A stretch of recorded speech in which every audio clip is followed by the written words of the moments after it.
একটু কথা বলে রাতে দেখা করবে বলে চলে যায়। রূপা চলে যাওয়ায় আমি সারাটা দিন দোকানে কাজ করে বাড়ির দিকে যেতে থাকি। আমি বাড়ির দিকে যাওয়ায় রূপা আমার কাছে আসছে না। রূপা না আসে আমি ভাবি, আরে রূপা এখন আসছে না কেন, কোথায় ও? ও তো রোজ রাতে এই সময় আমার কাছে আসে, গল্প করতে করতে আমার সাথে আমার বাড়িতে যায়। আজ হঠাৎ কি হলো যে আমার কাছে আসলো না? হয়তো কোনো সমস্যা হয়েছে তাই আসেনি। তাই বেশি চিন্তা না করে বাড়িতে চলে গেলাম। বাড়িতে যাবার পর বাবা বলল নিষাদ খেতে আয়। বাবার কথায় আমি খেতে আসলাম। তখন বাবা বললেন, তুই যাকে বিয়ে করবি রূপা পড়ি, ও কোথায়? কাল বাদে পরশু তোদের বিয়ে। তোদের বিয়ে তো আমি দিতে চাচ্ছি, এ তো ওই পরি বা ওর মা বাবা কেউ রাজি কিনা এটা তো জানতে হবে, তাই না? বাবার কথা আমি বললাম, রূপা তো এখন আমার কাছে আসেনি বাবা, ও আসলে তোমার সামনে নিয়ে আসবো, তখন জিজ্ঞাসা করে নিও। আমার কথা বাবা বললেন, ঠিক আছে, আসলে আমাকে বলিস। বাবার কথায় আমি খাবার খেয়ে ঘরে গেলাম। ঘরে যাবার পর পরীকে স্মরণ করতে লাগলাম, কিন্তু রূপা কেন জানি আমার স্মরণে সাড়া দিল না। রূপা আমার কাছে আসলেন না। রূপা আমার কাছে না আসায় এবার একটু চিন্তিত হয়ে পড়লাম। রূপা তো রোজ রোজ আমার কাছে আসে, আজ আসছে না কেন? কি হয়েছে ওর? আমি সে রাতে রূপার জন্য অপেক্ষা করতে করতে ঘুমিয়ে পড়লাম। পরের দিন দোকানে গেলেও রূপা সেই দুপুরে আমার কাছে আসে না। রূপা না আসায় আমি অনেক চিন্তিত হয়ে ওর অপেক্ষা করতে থাকি, কিন্তু সেদিন দিনের বেলাও রূপা আসে না আমার কাছে।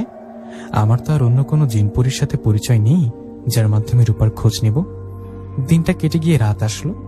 রাত আসায় রূপার জন্য অপেক্ষা করছে, কিন্তু রূপা আসছে না। এদিকে রাতে বাবা আমাকে জিজ্ঞাসা করলেন, কিরে তুই না বললি পরীর সাথে আমার কথা বলাবি? কাল শুক্রবার তোদের বিয়ে, কথা না বললে কিভাবে বিয়ে দেব? বাবার কথা আমি একটু মন খারাপ করে বললাম, আসলে বাবা গতকাল থেকে রূপা কেন জানি আমার কাছে আসছে না। আমার কথায় বাবা একটু অবাক হয়ে বললেন, তাই নাকি? ওর আজ বা পরিবারে কোনো সমস্যা হয়নি তো আবার? সেটা তো জানি না বাবা, আমি তো অন্য কোনো উপায়ে খোঁজ নিতেও পারছি না। আমার এরকম কথায় বাবা বললেন, আচ্ছা রূপার বাবা সত্যি রাজি তো? এমনও তো হতে পারে রূপার বাবা রাজি না, তাই জোর করে রূপাকে আটকে রেখেছে। বাবার কথায় আমি চিন্তিত মনে বললাম, সেটা তো জানি না, রূপা তো বলেছিল ওর মা বাবা রাজি, তাহলে এরকম কেন করবে? আমার কথায় বাবা বললেন, যা ঘরে যা, গিয়ে ঘুমা, চিন্তা করিস না, তোর এর মাঝে রূপা আসলে আমাকে ডাক দিস।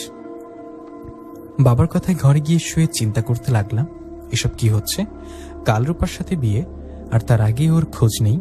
রূপা কোথায় আছে, কেমন আছে সেটাও জানি না। এসব ভাবছি আর চিন্তা করছি, চোখে ঘুম আসছে না। এভাবে কেটে গেল অনেকটা সময়। ঘড়িতে তখন রাত 2টা। এরকম একটা সময়ে আমার বাড়িতে একটা আওয়াজ পেলাম, কেউ আমার বাবার নাম ধরে ডাকছে। কেউ বাবার নাম ধরে ডাকায় আমি দরজা খুলে বাইরে বের হয়ে অবাক হয়ে গেলাম, কারণ বাইরে দাঁড়িয়ে আছে কয়েকটা জিন। কয়েকটা জিনের মাঝে দাঁড়িয়ে রূপার বাবা। রূপার বাবাকে দেখে আমি সালাম দিলাম। আমার সালামের উত্তর দিয়ে ওরা বলল, তোমার মা বাবাকে ডাকো। ওনার কথায় মা বাবাকে ডাকলে মা বাবা দরজা খুলে ওদের দেখে ভয় পেয়ে আমার দিকে তাকালো। আমি তখন বাবাকে বললাম, বাবা উনি রূপার বাবা। আমার কথায় বাবা রূপার বাবাকে সালাম দিয়ে বললেন, ভেতরে আসুন, বসুন। বাবার কথায় রূপার বাবা বললেন, না বসবো না, আপনার কাছে আসলাম একটা কথা বলতে। তখন বাবা বললেন, বলেন, কি কথা বলুন। বাবার কথায় রূপার বাবা বললেন, আমার মেয়ে রূপা কোথায়? রূপার বাবার এরকম কথায় আমি অবাক হয়ে বাবার দিকে তাকালে বাবা বললেন, আপনার মেয়ে রূপা কোথায় আমি কিভাবে জানবো? আমি তো নিষাদকে জিজ্ঞাসা করেছিলাম রূপা কোথায়।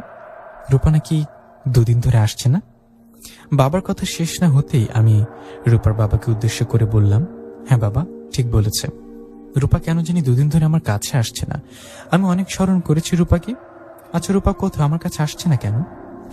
আমার কথায় রূপার বাবা যা বলল সেটা শুনে আমি আকাশ থেকে পড়লাম। রূপার বাবা আমাকে বলল,